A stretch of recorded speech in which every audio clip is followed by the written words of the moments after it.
합니다. 예일교회는 성령의 역사가 강력하게 나타나는 교회입니다. 네, 성도 간에 인사 나누겠습니다. 성령 충만하세요 라고 인사하겠습니다. 성령 충만하세요. 한 번 더 인사하겠습니다. 말씀 충만하세요 이렇게 인사하겠습니다. 성령 충만, 말씀 충만하시길 바랍니다. 네. 성령이 충만하고 말씀이 충만하면 세상을 이기고 악한 원수마귀를 이겨낼 줄로 믿습니다. 오늘은 자기 십자가라는 제목으로 은혜를 나누겠습니다. 오늘 본문은 예수님의 공생애가 끝나가는 마지막을 향해서 나아가고 있음을 알 수가 있습니다. 예수님은 그동안 자신이 고난당할 것을 그리고 죽음에 처하실 것을 비공개적으로 이야기했습니다. 사람들이 그리스도가 아니냐 이러면 아무에게도 말하지 말라라고 예수님께서 제자들의 입을 단독하셨습니다. 왜냐하면 아직 하나님의 영광을 드러낼 때가 안 왔기 때문입니다.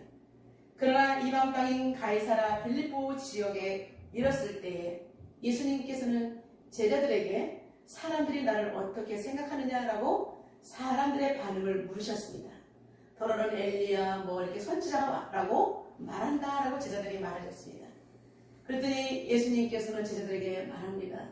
그럼 너희들은 나를 누구라 생각하느냐라고 질문하셨습니다. 그때 베드로가 손을 들고 말합니다. 주는 그리스도시요 살아계신 하나님의 아들입니다 라고 명쾌한 대답을 했습니다. 이때 예수님께서는 베드로를 칭찬하시면서 너는 베드로라. 이 반석 위에 내 교회를 세우리니 음부의 권세가 이기지 못하리라 라고 선언하셨습니다. 베드로의 믿음의 고백 위에 하나님께서 예수님께서 내 교회를 세우겠다라고 말씀하셨습니다. 이 말씀을 선포하신 이후부터는 예수님께서는 내가 이제 예루살렘에 올라가서 고난과 죽음을 당하고 부활하시게 될 것이라고 이제 공개적으로 드러내고 말씀을 하시기 시작하셨습니다.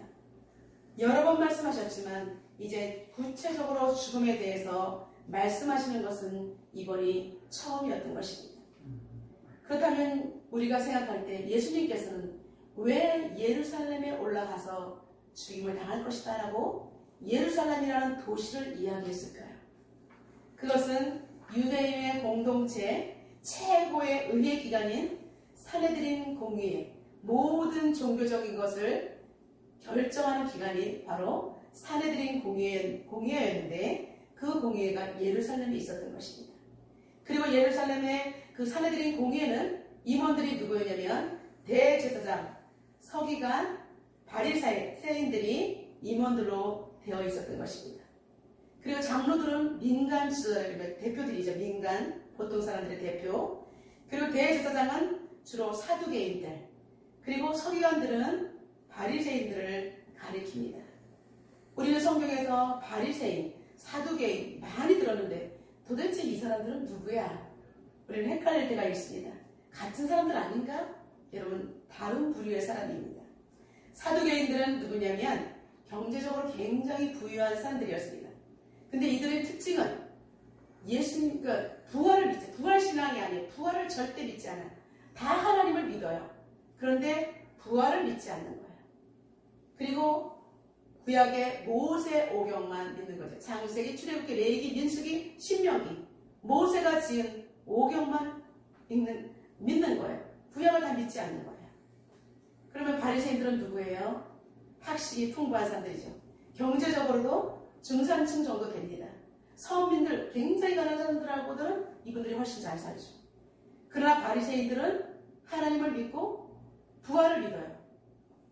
그러나 예수님을 믿지 않아요. 부활신앙을 믿으면서 모세 오경뿐 아니라 구약 전체를 믿어요. 그런데 중요한 것은 자신들은 율법을 중심으로 의가 너무나 강한 사람들을 우리는 바리새인들이라고 합니다. 이 두 부류의 사람들은 같은 사람인 것 같지만, 동역자인 것 같지만, 같이 하나님을 믿지만 신앙 노선이 다른 사람들입니다. 그런데 아이러니하게도 신앙 노선이 다른 사람들이 예수님을 십자가에 못 박을 때는 정말로 그들이 같이 입을 맞춰서 모의를 해서 그날에 같이 예수님이 십자가에 못 박는 일에는 동조를 했다는 사실입니다. 마치 로마의 빌라도 총독과 갈릴리 군봉왕 헤롯이 평상시에는 원수였으나 예수님을 죽이는 그 일에 예수님을 재판에 넘기고 십자가에 넘기는 그 사건에서는 그들이 전날의 원수였지만 그날에는 친구와 같았던 것이 그들의 실체입니다. 여러분, 악한 자들, 하나님을 모르는 자들이 하는 일은 이렇게 사단의 하수인의 역할을 하는 것입니다. 사단은요, 평상시에는 원수처럼 지냈다가도 악한 일에는 극적으로 그들은 힘을 모으는 것을 볼 수가 있습니다. 사단은 거짓말쟁이고 허풍쟁이이기 때문에 악이 있는 곳에는 그들은 달려가서 연합을 하는 것이 그들의 악한 습성이고 실체인 것입니다. 이들은 예수님에게 정말 고난을 준 사람들이었던 것입니다. 여러분, 우리가 보면은 그 당시에 이스라엘은 로마의 속국입니다. 보통 유대인의 원수는 로마라고 생각할 수가 있잖아요. 근데 예수님을 십자가에 못 박는 사람들은 유대인이 주축이 되었다는 것입니다.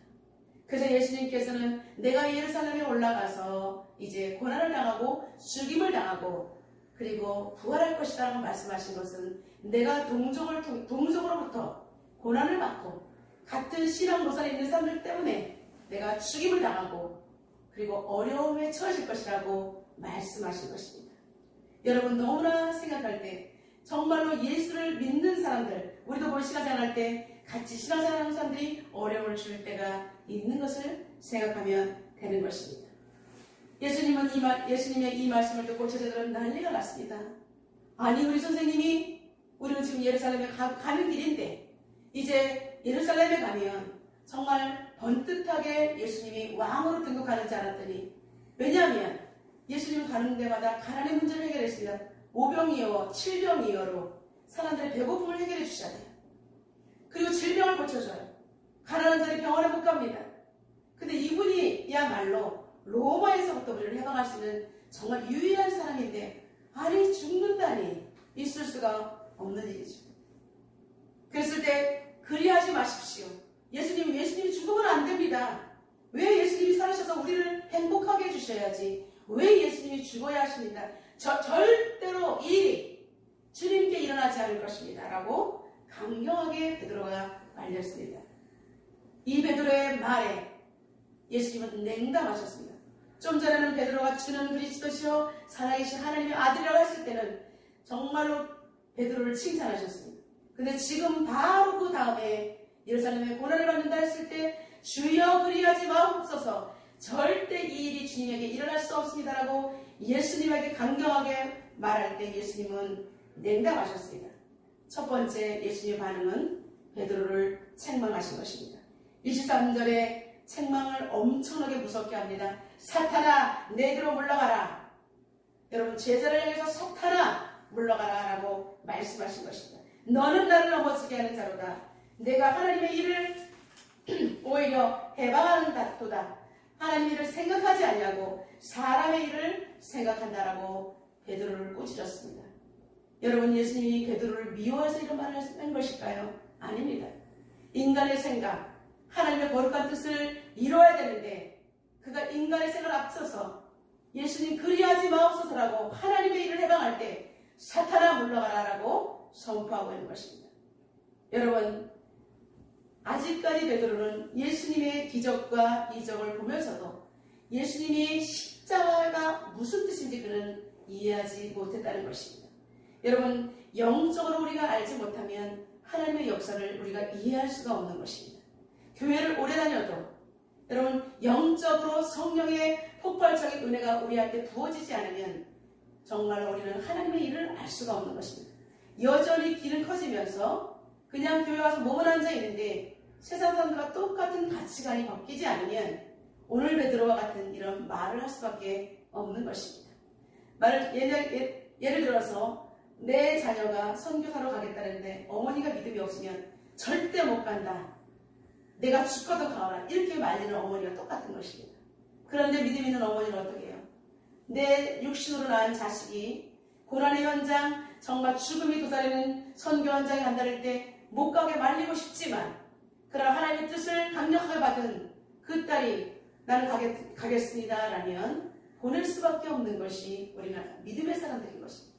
그래서 그 딸을 위해서 눈물로 기도하는 것이 우리는 어머니인 것입니다. 믿음 있는 어머니인 것입니다. 그런데 그거를 못하게 하면 그는 하나님의 뜻을 이룰 수 있는 것이 아니라는 것입니다. 그래서 예수님은 오늘 사탄아 물러가라고 이 선포한 이 말씀은 예수님이 공생애를 시작하셨을 때에 세례를 받고 난 이후에 하늘의 성령이 비둘기같이 임했죠. 하나님의 음성이 나의 사랑하는 아들이라 내가 너를 기뻐한다는 이 음성이 들은 이후에 공생애를 나가기 직전에 성령이 끌려서 강요로 나가셨습니다. 예수님은 사탄에게 세 가지의 시험을 당할 때에 예수님께서는 말씀으로 사탄아 라고 물러가라 라고 선포하신 말씀, 마태복음 4장 10절의 말씀, 오늘 베드로에게 사탄아 물러가라 너는 나를 넘어지게 하는 자다 라고 명령하신 말씀과 같은 맥락인 것입니다. 여러분 그리하지 마십시오. 선생님 절대 그러지 마십시오 라고 말리는 베드로의 모습, 우리가 볼 때는 인간적으로 볼 때는 너무나 스승을 사랑하고 스승을 생각하기 때문에 그는 정말 인간적인 충성심에서 그럴 수가 있는 것입니다. 그러나 우리 예수님께서 말씀하셨습니다. 너는 오히려 하나님의 일을 생각하지 아니하고 사람의 일을 생각한다라고 말씀하고 있습니다. 여러분 우리가 어떤 일을 결정할 때 기도했을 때 인간의 생각이 아닌 하나님께서 주신 성령의 음성을 듣고 우리는 움직여야 된다는 귀한 말씀인 것입니다. 이럴 때 우리는 삶 속에서 사단은 우리에게 밀착되어서 우리에게 계속해서 속삭입니다. 그렇게 하지 마. 적당하게 살아. 뭐하러 그렇게 생활해. 코로나니까 교회 가지 마. 이런 식으로 정말 타협을 하게 만드는 것입니다. 여러분 그러나 우리는 하나님 앞에 진리의 말씀이 선포되는 곳에 목에 칼이 들어와도 하나님께서 가라면 가고 서라면 서고 앉으라면 앉는 믿음이 있을 때에 우리는 모든 위험에서 벗어날 수가 있는 것입니다. 오늘도 우리가 인생을 살아갈 때에 우리가 헷갈리고 이걸 어떻게 하면 좋지라고 인간적인 생각이 몰려올 때 예수 그리스도 이름으로 사탄아 물러가라 라고 우리는 내 자신을 향해서도 내 심령이 하나님의 일을 생각하지 아니하고 인간적인 생각을 할 때 내 자신에게 사탄아 물러가라 라고 선포하면서 마귀의 손에서 우리는 벗어나야 하는 것입니다. 그래서 우리의 가정도 직장도 일터도 오직 사단이 역사하지 아니하고 주의 성령이 역사하는 장소와 개인과 가정 공동체가 되도록 우리가 그렇게 믿음으로 깨어 있어야 될 줄로 믿습니다. 사단은 처음부터 거짓말잡이이고 악의 축이고 하나님과 원수가 되는 대명사이기 때문입니다. 우리 옆 사람을 축복하겠습니다. 사단의 도구가 되지 맙시다 라고 축복하겠습니다. 사탄의 도구가 되지 맙시다. 네. 말로 나를 속이지 마세요. 이렇게 한번 해볼까요? 말로 나를 속이지 마세요. 네. 여러분 우리가 사단의 생각을 가지면 나도 모르게 가족들을 사단의 도구가 되어서 하나님의 뜻을 제대로 전달하지 못하고 속이는 자가 될 수 있기 때문입니다. 이제 예수님은 오늘 제자들에게 두 번째로 말씀하십니다. 자기 십자가를 지고 나를 따라오라 라고 말씀하고 있습니다. 사탄아 물러가라. 그렇다면 나를 따라가려면 어떻게 하겠느냐. 자신의 십자가를 지고 주님을 따를 것을 명령하십니다. 24절에 보면 누구든지 나를 따라오려거든 자기를 부인하고 자기 십자가를 지고 나를 따를 것입니다. 여러분 자기 자신이 주님의 뜻을 따라갈 때 자꾸 생각이 앞설 때는 자기 자신을 부인하라는 것입니다. 명령으로 때려야 되는 것이 예수 그리스도의 이름으로 사탄아 물러가라 하고 자기 자신을 부인하는 거예요. 하나님 앞에 설령할 때 내 자신이 자꾸는 예수님의 이름으로 물리치고 내 자신이 아니라 정말 나는 이제는 하나님의 사람으로 살아가야 되겠다라고 결단하는 것입니다. 그리고 자신을 부인한다는 것이 무엇입니까? 자포자기하라는 뜻이 아니라 온전히 나는 주님께 나는 드려져야 된다. 그리고 나는 하나님의 사람이야. 나는 하나님께 정말 이제는 헌신하는 사람이 되어야 되겠다라고 자기 자신을 하나님 옆에 두는 사람을 말하는 것입니다. 이제 예전에 내가 아니라 나는 새로운 피조물, 나는 그리스도의 사람이라는 정체성이 분명한 사람, 나는 정말 그리스도인이야라고 자기 자신을 부인하고 예전에 내가 아니야, 나는 오직 하나님의 사람이야라고 자신을 하나님 앞에서 떳떳하게 둘 수 있는 사람이 되어야 된다는 것입니다. 그동안은 내가 이거 어떻게 하면 좋지? 내가 생각의 중심이 내가였던 사람이 이제는 주님이시라면 어떻게 생각하시지? 주님 말씀해 주세요. 제가 순종하겠습니다. 이렇게 바뀌는 것입니다. 그러면 여러분, 왜 나는 하나도 없어? 힘들 것 같죠? 절대 그렇지 않습니다. 주님의 것으로 완전히 주인이 바뀌면요, 하나님께서 우리에게 얼마나 평강을 주시는지 이루 말할 수 없습니다. 자유합니다. 여러분, 내가 중심이 됐을 때는 고통스럽고 염려와 근심 때문에 머리가 아파 잠을 못 이룹니다. 그러나 주님이시면 어떻게 하시지? 주님 어떻게 하면 좋아요? 지혜를 주세요. 해결할 수 있도록 도와주세요. 사람을 붙여주세요. 제가 주님의 뜻을 따를 수 있도록 나를 도와주세요. 이렇게 바른 신앙관, 나의 생각과 행동을 주님 앞에 고정되기 위해서 그렇게 간구하면 하나님께서 우리를 바른 신앙관으로 주님 앞에 우리를 고정시켜 주시는 줄로 믿습니다. 여러분, 자기 십자가를 지라고 했습니다. 자기 십자가는 무엇일까요? 보통 사람 생각하면 우리 권사님들, 집사님들, 우리 자식이 십자가야. 우리 남편이 너무나 술을 많이 먹어서 십자가야. 이렇게 말하고 있습니다. 예, 물론 맞는 말씀입니다. 이 땅에서 우리가 지기에 너무 고통스러운 게 십자가일 수가 있습니다. 그리고 내가 믿음으로 나가는데 발목을 잡아채는 문제들이 십자가일 수 있습니다. 근데 여기서 주님께서 말씀하시는 자기 십자가를 지고 나를 따르는 것은 이 어려운 문제를 들고 그냥 참으라는 의미가 아닌 것입니다. 주님의 십자가는 죽음이지만 온 인류의 죄를 계속하신 이후에 생명으로 가는 길이기 때문에 우리가 자기 자신을 그리고 멸망으로 달려가는 나의 자신을 거부하고 이제 정말 힘들고 어려운 이 문제를 가지고 정말 세상과 우리가 타협하지 않도록 하나님 앞에 늘 씨름하는 것이 자기의 십자가인 것입니다. 세상에서 우리가 살아갈 때 얼마나 많은 것들이 있습니까? 그럼에도 불구하고 주님의 이 나의 십자가를 지고 주님 앞에 나올 때, 주님을 따를 때 우리의 멍에는 씻고 주님께서 우리의 모든 것을 짐을 대신 져주시기 때문에 우리는 자유함을 얻을 수가 있는 것입니다. 그리스도인이 됐다고 했을 때 여러분, 십자가라는 것은 세상으로부터의 핍박과 억압과 그리고 주님의 뜻대로 살기 위해서 우리가 때로는 인내해야 될 이런 많은 것들이 십자가인 것입니다. 그래서 마태복음 5장 10절과 12절에 의를 위하여 박해를 받는 자는 복이 있나니 천국이 그들의 것이다. 여러분, 이것이 십자가인 것입니다. 나로 말미암아 너희를 욕하고 예수님 때문에 우리가 욕을 먹을 수가 있습니다. 박해를 당하고 거짓으로 우리를 거슬러서 사람들이 우리를 모함하는 악한 말을 할 때에는 너희에게 복이 있나니 기뻐하고 즐거워하라. 하늘에서 너희의 상이 큼이라 라고 말씀하고 있습니다. 그리고 먼저 있었던 우리의 믿음의 선지들도 이와 같이 박해를 받았다라고 성경이 말씀하고 있습니다. 여러분, 십자가는 이 땅에서 질 때 힘든 것 같지만 하나님 뜻대로 살고자 자기 자신을 부인하고 주님을 따라가고자 하는 자에게는 사명으로 바뀌는 놀라운 역사가 일어난다는 것입니다. 나는 사명은 못해요. 나는 감당할 수 없어요. 여러분, 나는 못해요. 그러나 성령 하나님께서 폭발적으로 우리에게 임재하시고 성령께서 강력하게 역사하시면 주님 나를 보내소서, 제가 감당하겠습니다 라고 바뀌는 것이, 우리는 사명자가 주님의 십자가를 바라볼 때 그렇게 완전히 우리의 눈이 바뀌는 것입니다. 다시 한번 말한다면 여러분, 십자가를 지고 가는 사람은 이 땅에 발을 딛고 살지만 이 땅에서 주님 때문에 모든 고통을 감내하지만 하늘의 공기를 숨쉬고 있기 때문에, 하나님과 교통하고 있기 때문에 우리는 영적으로 굉장히 건강하고, 그리고 불가항력적인 하나님의 은혜가 임하는 그 맛 때문에 우리는 이 세상의 고통과 염려와 근심을 이리 치워내고 저리 치워내면서 모든 장애물들을 뛰어넘으면서 오늘도 하나님 앞에 눈에는 비록 눈물이 흐르지만 입에서는 찬양이 나오면서 감사함으로 나갈 수가 있다는 것입니다. 우리의 십자가를 지고 주님을 따라가는 자는 세상에 감당치 못할 믿음을 우리 하나님께서 선물로 주시는 줄로 믿습니다. 그런데 우리가 여기서 놓치지 말아야 될 것은, 우리가 십자가를 지고 가는데 중간에 그냥 쉬면 될까요? 안 됩니다. 주님이 오시는 그날까지, 주님이 다 해결해 주시는 그날까지 우리는 주님을 쫓아가야 된다는 것입니다.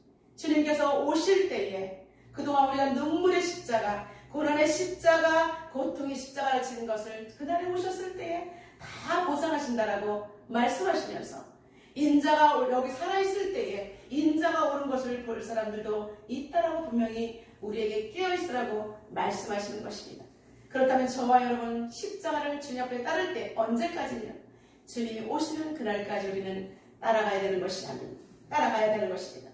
그러므로 주님의 제자가 되기 위한 자격 요건은 온전한 원심과 고난에 대한 적극적인 태도인 것입니다.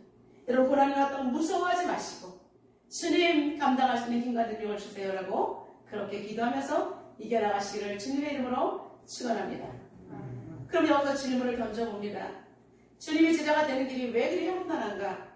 그냥 가면 안 되나? 왜 십자가를 지고 가야 되나? 순종하게 가면 안 됩니까? 그냥 교육받고 행복하게 걸어가면 안 됩니까? 여러분 예수님께서는 이미 제자들에게 앞에서 말했습니다. 마태복음 10장 38절과 39절에 자기 십자가를 지고 나를 따르지 않는 자는 내게 합당하지 않는다라고 말씀하셨습니다. 자기 목숨을 얻는 자는 잃을 것이요 나를 위하여 자기 목숨을 잃는 자는 얻으리라. 여러분 주님을 위해서 죽고자 하면 살고자 하면 정말 우리가 죽는 것입니다. 그렇기 때문에 우리가 훈련 없이 가기 위해서는 안 된다는 것입니다. 주님 앞에 가는 그날까지 우리는 이렇게 고난과 연단을 통과하면서 강력한 하나님의 군사가 되는 길이기 때문에 십자가의 길은 힘들고 버거울 수가 있다는 것입니다. 우리가 이 문제를 쉽게 해결하기 위해서는 우리들의 자녀들이 있습니다. 아들들이 이제 군대를 갈 때 어제까지 민간이었어요. 컴퓨터만 해고 그냥 늘어져 낮잠만 자고 살만 치고 있던 이 아들이 영장에 나와서 이제 어느 날 군대에 입소를 합니다. 눈물로 이제 막 따라가서 보냅니다. 그러면 쇼핑백 하나 들고 이제 막 들어가요. 그럴 때까지만 해도 그냥 덜렁덜렁 걸어가는 아들이었는데 한 훈련 기간이 6주 정도 끝나고 나면 정말 훈련소에 가면은 저기 멀리서 금고거리고 아들이 촥촥 하면서 완전히 멋진 그냥 그런 행사를 우리에게 또 보여주잖아요. 그런 그 행사가 끝난 다음에 자대 배치를 하고 이제 휴가를 나왔을 때 보면 밥 먹으라 그러면 괜찮습니다, 먹었습니다, 아닙니다 이렇게 바뀐 걸 볼 수가 있어요. 옛날에는 안 먹어요, 됐어요, 컴퓨터만 하고 누워있고 이랬던 아들이 바뀌는 거 뭐예요? 부대에서 정해진 시스템과 규율 속에서 먹고 자고 생각하면서 완전히 체질이 군인의 체질로 바뀌어있기 때문인 것입니다. 여러분 예수를 믿는 우리도 마찬가지입니다. 예수를 믿는 우리들은 그리스도의 군사가 되는 과정을 거쳐야 되는 것입니다. 이제 주님께서 우리를 제자로 모집한 것은 그리스도의 군사로 모집한 것입니다. 예수님의 12제자만 제자가 아닙니다. 우리는 예수님의 13번째 제자인 것입니다. 그렇기 때문에 우리는 주님이 우리를 군사로 모집했다면 그 규율과 법칙에 맞게끔 하나님 나라의 말씀대로 규칙대로 살아낼 때 우리에게는 능력이 나타나는 것입니다. 그래서 우리는 변화하기 위해서는 우리는 이 땅에서의 인간적인 육적인 것들을 다 벗어버리고 완전히 하늘의 군대처럼 환골탈태해야 되는 것입니다. 그래야 하나님 뜻이 무엇인지 우리가 분별할 수가 있어요. 하나님 뜻이 이렇구나. 그리고 하나님 이 땅에서 우리는 증거제의 삶을 살아내는 것입니다. 그래서 우리가 하나님을 온전히 영접하고 하나님 뜻대로 사는 것을 주변 사람들에게 보여줄 때 그분들이 우리를 통해서 하나님을 믿는 사람은 이렇게 다르는구나, 이렇게 무언의 전도가 되는 것입니다. 근데 예수 믿어도 똑같아, 나 저 사람 때문에 교회 안 나가, 이런 사람들이 너무나 많아요. 우리는 그리스도인으로 통해서 그리스도인 한 사람으로서 반성해야 하는 것입니다. 정말 여러분 이제는 오늘 이후부터는 내가 정말 목사님 믿는 하나님 내가 믿겠습니다, 권사님 믿는 하나님 내가 믿겠습니다, 집사님 믿는 하나님 내가 믿겠습니다, 이런 고백을 여러분들이 들으셔야 진정한 그리스도인으로 환골탈태하는 줄로 믿습니다. 이제 세 번째 예수님께서는 제자들에게 말씀하십니다. 죽어야 산다, 그래야 하나님 나라가 임한다라고 말씀하고 있습니다. 예수님은 자신이 죽음으로 온 일과 살아난다는 구속의 은총으로 새 생명을 얻는다는 것을 재차 강조하고 있습니다. 이 말씀을 제자들이 이해하기가 가장 어려운 파라독스입니다. 죽어야 사는 것. 예수님은 제자들의 제자가 되기에는 당위성에 대해서 더 강조하기 위해서 예수님께서 이렇게 역설적인 표현을 하신 것입니다. 누구든지 제 목숨을 구원하고자 하면 잃을 것이요 누구든지 나를 위하여 제 목숨을 잃으면 찾으리라. 사람이 온 천하를 얻고도 제 목숨을 잃으면 무엇이 유익하리요? 사람이 무엇을 주고 제 목숨을 바꾸겠느냐라고 말씀하고 있습니다. 여러분, 지금 우리는 생명을 얻어야 천국을 가는 것입니다. 지금 살아있는 육신 100살까지 살아도 하나님을 모르면 소용이 없다는 것입니다. 여러분, 통영에 가면 이순신 장군 그 공원이 있습니다. 높은 탑 위에 이순신 장군이 동상이 있고요. 거기 보면 뭐라고 써있냐면 필사즉생, 필생즉사라고 써있습니다. 살고자 하면 죽을 것이요 죽고자 하면 살 것이다. 이순신 장군은 45전 40승 5무로서 단 한 번도 실패가 없는 놀라운 쾌거를 이뤄내신 분입니다. 우리에게 놀라운 일화가 있습니다. 그는 선조에게 이렇게 말했습니다. 우리 신에게는 아직까지 12척의 배가 있습니다. 여러분, 명랑해전 일본인 133척을 가지고 이끌고 쳐들어왔습니다. 근데 조선은 이순신 장군은 감옥에 있다가 나온 분이 배가 12척밖에 없는 것입니다. 그럴 때 괜찮습니다. 신에게는 아직 배 12척이 있습니다. 라고 선포하고 아까 말씀드렸던 것처럼 필사즉생, 필생즉사, 정말 이 부대원들을, 정말로 이 수군들을 힘과 용기를 주었던 것입니다. 그렇게 선포하고 앞장섰을 때 여러분, 놀라운 역사가 일어났습니다. 여러분, 12척 가지고 133척을 어떻게 이겨내요? 그런데 결과적으로 우리의 사망자는 73명이고 왜군 사망자의 수는 무려 18,000명이었습니다. 명랑해전을 승리로 이끌 수가 있었던 것입니다. 여러분, 이순신 장군의 어록을 통해서 저는 주님의 말씀이 생각났습니다. 예수님의 말씀은 우리의 생각을 뒤집어 엎습니다. 이 땅에서 오로지 재물 붙들고 출세 붙들고 명예 붙들고 살아가려고 하는 이 땅, 여러분, 이런 인생은 진짜 인생이 아닌 것입니다. 힘들고 어렵지만 살아계신 하나님의 말씀이 임하고 말씀이 귀에 들리고 해석이 되는 이런 말씀을 통해 살아가는 인생, 비록 짧은 인생을 살아간다 할지라도 이 인생은 값진 인생인 줄로 믿습니다. 그렇다면 예수님께서 말씀하신 이 말씀이 이해되기 위해서는 우리는 어떻게 하면 좋을까요? 이제 우리의 이성을 완전히 영성으로 전환해야 합니다. 누구든지 제 목숨을 구원하시면 잃을 것이요 누구든지 나를 위하여 제 목숨을 잃으면 찾으리라. 여러분, 정말로 이제는 우리가 생각을 뒤집어 엎어야 하는 것입니다. 오직 나의 생각을 빼버리고 주님의 생각, 주님의 영성으로 전환하시기를 주님의 이름으로 축원합니다. 두 번째는 이제는 온 천하를 잃고도 목숨을 잃어버리는 자는 가장 불행한 자입니다. 이제는 불행한 자에서 온전히 행복한 자로 탈피하는 삶을 사시기를 주님의 이름으로 축원합니다. 여러분, 우리가 이 땅에서 무엇을 가진 자가 중요한 것이 아니라 그리스도인의 사람이라는 이 존재가 중요한 것입니다. 오래 사는 것이 중요한 것이 아니라 하나님을 사람으로 멋있게 하나님의 뜻대로 사는 존재 가치가 여러분 진짜의 이 땅을 멋있게 살아가는 사람의 모습인 줄로 믿습니다. 이제 오늘 우리는 말씀을 맺겠습니다. 예수님은 우리에게 동일하게 제자들에게 물으셨던 말씀을 우리에게 물어보십니다.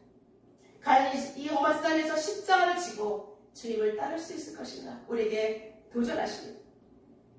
여러분, 로마의 어떤 황제가 자신을 위해서 원형 경기장을 지으라고 했습니다. 그러면서 이 건축가에게 이걸 잘 완성하면 내가 너를 위해서 큰 거대한 잔치를 베풀어 주겠다라고 말했습니다. 이제 열심히 건축한 최선을 다해서 원형 경기장을 다 완성했습니다. 이제 잔치가 벌어지는 그날, 이 건축가도 이제 회중 가운데 같이 황제도 많은 사람들이 있었습니다. 잔치가 벌어지는 그 순간, 축배를 드는 순간에 황제가 이제 말합니다. 내가 너에게 선물을 주리라 라고 했을 때 사람들이 화를 냈어요. 이 원형 경기장을 지은 사람이 선물을 주는데 무슨 선물을 줄 것인가 라고 다 보고 있는데 여러분, 그 선물은 이 원형 경기장 가운데 한 무리의 그리스도인들이 다 새살이 실려서 이렇게 묶여서 끌려 나온 것입니다. 그러더니 갑자기 밑에 문이 확 열리더니 굶주린 사자들이 확 풀어버리는 거예요. 그 사자들이 와서 그리스도인들을 원형 경기장 한가운데서 막 물어뜯고 대참사가 벌어진 것입니다. 사람들이 이것을 보고 와, 이것이 선물이구나 하면서 환호를 하고 미친 거 아닙니까? 그들은 마왕들을 칭송을 했습니다. 그때에 건축가가 벌떡 일어났습니다. 그래서 손을 내려 조용히 하라고 하는 것입니다. 저는 이 선물을 거부합니다. 저도 기독교인입니다. 그래서 주님은 순식간에 조용해졌습니다. 격불한 거예요. 아니 너도 기독교인이라고? 내가 그렇게 혐오하는 기독교인이라고? 그러면서 형제는 그 화를 참아내면서 네가 그래도 이 원형 경기장을 했으니 내가 참는다. 그리스도를 예수를 부인하면 내가 내 목숨 안을 살려주겠다라고 협박을 했습니다. 그러자 건축가는 당당하게 이야기합니다. 당신의 벌은 내가 얼마든지 참고 견딜 수가 있습니다. 어떠한 형벌을 내려도 저는 참고 견딜 수 있습니다. 그러나 제게는 나의 생명의 주인이신 하나님이 계시기 때문에 저는 목숨을 구걸하지 않겠습니다. 나는 그리스도인이다 라고 했을 때 그를 확 던져서 사자의 발 아래 던졌을 때 그는 장렬하게 순교를 당하고 말았습니다. 사랑하는 성도 여러분, 우리가 믿음을 지켜내기 위해서는 때로는 우리는 이렇게 죽음, 나의 목숨이 버려질 때도 있습니다. 그러나 우리는 분명한 정체성, 죽음 앞에서도 나는 그리스도이다. 나는 나에게 새 생명을 주신 그 하나님을 거부할 수 없다. 인간은 거부할 수 있으나 나는 하나님을 거부할 수 없다라고 장렬하게 하나님을 증거하고 그는 순교를 했던 것입니다. 그렇기 때문에 우리의 신앙의 정의는 뭐냐면 비록 목숨이 위협하는 순간에도 하나님을 부인하지 않고 오직 그분이 나의 생명의 주인이신 것을 선언하며 그리고 끝까지 이 땅에서 사명자의 삶을 살아내는 것, 그래서 그 주님의 십자가와 나의 십자가가 연합을 이루는 것이 주님께서 원하는 삶인 줄로 믿습니다.